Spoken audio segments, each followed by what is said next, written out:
नमस्कार दोस्तों, स्वागत है आप सभी का। आज की इस वीडियो में हम बात करने वाले हैं अभी हाल ही में जो भारतीय वायुसेना है इसमें नए स्वदेशी लड़ाकू विमानों को शामिल किया गया है। जानेंगे ये नए स्वदेशी लड़ाकू विमान कौन से हैं, इसकी क्या क्या खासियत है और साथ ही साथ इससे जुड़ी हर वो जानकारी जो कि आपके एग्जाम पॉइंट ऑफ व्यू के लिए इंपॉर्टेंट है, उस सबको आज के इस वीडियो में डिस्कस करेंगे। तो चलिए बिना ज़्यादा समय लिए वीडियो को शुरू करते हैं।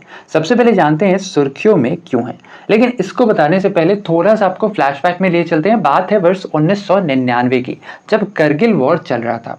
उस दौरान भारत को एक ऐसे हेलीकॉप्टर की नीड थी जो अधिक से अधिक ऊंचाई पर जा सके, ठीक है, और साथ ही साथ किसी भी क्लाइमेटिक कंडीशंस में वो अपने आप को ढाल सके, फिर वो चाहे एक्सट्रीम कोल्ड हो या फिर एक्सट्रीम हॉट हो, ठीक है, किसी भी कंडीशन में वो अपने आप को ढाल सके। ऐसे हेलीकॉप्टर्स की नीड थी भारत को, लेकिन उस समय में भारत के पास इस तरीके का कोई भी हेलीकॉप्टर मौजूद नहीं था।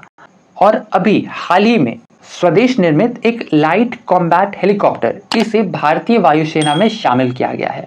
ये उसी तरीके का हेलीकॉप्टर है जिसकी भारत को वर्ष 1999 में आवश्यकता थी। और ये जो लाइट कॉम्बैट हेलीकॉप्टर है जिसे अभी हाल ही में भारतीय वायुसेना में शामिल किया गया, इसका नाम क्या रखा गया? इसका नाम रखा गया है प्रचंड, और ये पहला स्वदेश निर्मित है। अब जब भी बात आती है स्वदेश की, यानी कि ये के अंदर ही इसे बनाया गया है, लेकिन क्या ये 100% इंडिया में बनाया गया है? तो ध्यान रखना है, नहीं। ये एक्चुअली में 45% हिस्सा, इसका 45% हिस्सा भारत में बनाया गया है। लेकिन भारत सरकार के अनुसार ये भी कहा गया है कि अगले कुछ वर्षों में ये जो 45% है इसे बढ़ाकर 55% तक किया जाएगा, ठीक है। इसके साथ ही साथ ये देखो, ये है स्वदेश निर्मित लाइट कॉम्बैट हेलीकॉप्टर प्रचंड, ठीक है। यहाँ दिख रहा होगा ये वीपन्स वाला एरिया है। इसके साथ ही साथ इसकी और भी खासियत को भी जानेंगे आगे इस वीडियो में। इसके अलावा ध्यान रखना है कि ये जो हेलीकॉप्टर है लाइट कॉम्बैट हेलीकॉप्टर, इसे अभी हाल ही में भारतीय वायुसेना में शामिल किया गया है। ध्यान रखना है कहाँ पर इसे शामिल किया गया, ये भी पूछा जा सकता है। तो इसे अभी हाल ही में शामिल किया गया है राजस्थान के जोधपुर एयरबेस में। इस अवसर पर रक्षा मंत्री राजनाथ सिंह, अभी हाल ही में नवनियुक्त सीडीएस यानी chief of defence staff general Anil Chauhan और chief of air staff air chief marshal VR Chaudhary भी मौजूद थे। इसके साथ ही साथ ये जो लाइट कॉम्बैट हेलीकॉप्टर है, इसका निर्माण किया है हिंदुस्तान एरोनॉटिक्स लिमिटेड यानी HAL के द्वारा इसे बनाया गया है। इसके अलावा आइए जानते हैं ये जो लाइट कॉम्बैट हेलीकॉप्टर है, इसको बनाने का कंसेप्ट आखिर कहां से लिया गया। जैसा हमने पहले ही बताया कि वर्ष 1999 में जब करगिल वॉर हुआ था, उस दौरान इसकी नीड थी, जिसके बाद वर्ष 2006 में एक LCH यानी लाइट कॉम्बैट हेलीकॉप्टर का प्रोजेक्ट लॉन्च किया गया था, जिसे अगले 4 वर्षों के दौरान इस पर काम किया गया और वर्ष 2010 में इसका पहला टेस्ट सक्सेसफुली कंडक्ट करा लिया गया। जिसके बाद फिर से जनवरी 2019 और फरवरी 2020 में इसी हेलीकॉप्टर का वीपन्स के साथ यानी हथियारों के साथ इस हेलीकॉप्टर का टेस्ट किया गया, और इस ट्रायल को भी सफलतापूर्वक संपन्न कराने के बाद अभी हाल ही में मार्च 2022 के अंतर्गत एक कमेटी बनाई गई थी। इस कमेटी का नाम था कैबिनेट कमेटी ऑन सिक्योरिटी यानी CCS, जिसकी अध्यक्षता प्रधानमंत्री श्री नरेंद्र मोदी के द्वारा की गई थी। ध्यान रखना है, इस कमेटी के द्वारा यह कहा गया था कि कुल 15 ऐसे हेलीकॉप्टर्स को सुरक्षा की वजह से यानी सुरक्षा के दृष्टिकोण से कुल 15 हेलीकॉप्टर्स को जो हमारी भारतीय सेना है इसके अंतर्गत शामिल किया जाएगा। अच्छा, इन 15 हेलीकॉप्टर्स में से ध्यान रखना है 10 हेलीकॉप्टर्स भारतीय वायुसेना को और 5 हेलीकॉप्टर्स भारतीय थल सेना को दिए जाएंगे। इस पर कुल खर्च तकरीबन 3,887 करोड़ का बताया गया।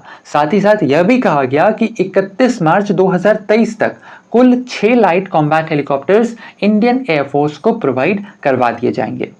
आइए अब जानते हैं इस लाइट कॉम्बैट हेलीकॉप्टर की क्या क्या खासियत है। सबसे पहला तो इसका खासियत यही है कि ये एक लाइट कॉम्बैट हेलीकॉप्टर है, मतलब एक हल्का लड़ाकू विमान। अब देखो होता क्या है कि अगर मान लो लाइट कॉम्बैट हेलीकॉप्टर है तो ये क्या होगा, ज्यादा से ज्यादा ऊंचाई तक ये जा सकता है, जहां तक कि एक आम लड़ाकू विमान नहीं पहुंच सकता है, वहां तक ये जा सकता है।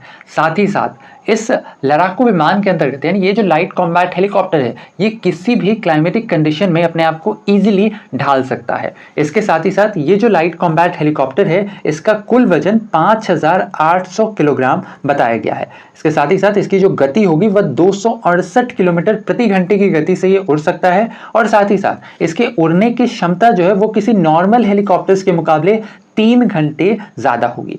इसके अलावा इस हेलीकॉप्टर में बिना रिफिलिंग किए यानी बिना फ्यूल भराए 550 किलोमीटर तक की दूरी ट्रैवल करने की क्षमता है। इसके अलावा इंडियन एयरफोर्स के अनुसार यह दुनिया का इकलौता ऐसा अटैक हेलीकॉप्टर है जो कि 5000 मीटर की ऊंचाई पर हथियारों के वजन के साथ आसानी से इसे लैंड और टेक ऑफ कराया जा सकता है। इसके साथ ही साथ इस लाइट कॉम्बैट हेलीकॉप्टर में एक को पायलट एरिया भी है जो कि वेपन सिस्टम को ऑपरेट करेंगे। देखो ये वाला जो एरिया है इसे ही कहते हैं को पायलट एरिया। ये वाला एरिया पायलट एरिया होता है जो कि मेनली हेलीकॉप्टर को उड़ाने का काम करता है, और ये जो को पायलट एरिया होता है इसी के द्वारा जितने भी वेपन्स होते हैं उन सभी को ऑपरेट किया जाता है। इसके साथ ही साथ इस हेलीकॉप्टर में एक मॉडिफाइड शक्ति टर्बोसॉफ्ट इंजन का भी इस्तेमाल किया गया है जो कि बिना मेंटेनेंस के तकरीबन 3000 घंटे तक ये जो हेलीकॉप्टर है ये काम कर सकता है। इसके साथ ही साथ इस हेलीकॉप्टर में एक डिजिटल वीडियो रिकॉर्डर भी लग रखा है जो कि बैटलफील्ड के अंतर्गत सारी जानकारियों को प्रोवाइड कराएगा। इसके साथ ही साथ इस हेलीकॉप्टर में एक सिंपल कैमरा और एक इंफ्रारेड कैमरा भी लग रखा है जो कि खराब मौसम में भी दुश्मनों की सटीक लोकेशन शेयर करेगा। इसके अलावा इस हेलीकॉप्टर में एक एयर टू एयर और एयर टू सरफेस वॉर करने वाली मिसाइल्स भी लगाई गई हैं। एयर टू एयर यानी कि हवा से हवा में वॉर करने वाला, और एयर टू सरफेस यानी हवा से जमीन पर वॉर करने वाला मिसाइल भी इसके अंतर्गत लगाया गया है। साथ ही साथ ये जो हेलीकॉप्टर है ये 1 मिनट में तकरीबन 150 बुलेट्स फायर कर सकता है। तो ये थी जो हमारे नए लाइट कॉम्बैट हेलीकॉप्टर्स हैं जिसका नाम प्रचंड है, जिसे अभी हाल ही में भारतीय वायुसेना में शामिल किया गया है। एक खासियत, उम्मीद करते हैं आज का हमारा वीडियो आपको इन्फॉर्मेटिव लगा होगा। अगर वीडियो पसंद आया है तो वीडियो को लाइक शेयर, नए हैं चैनल पे तो चैनल को सब्सक्राइब करना बिल्कुल ना भूलें ऐसे इन्फॉर्मेटिव वीडियोस के लिए। तो बस आज के लिए इतना ही। अपना ख्याल रखें, स्वस्थ रहें, सुरक्षित रहें। आपसे फिर अगले वीडियो में मुलाकात होगी, तब तक के लिए धन्यवाद। Goodbye, take care.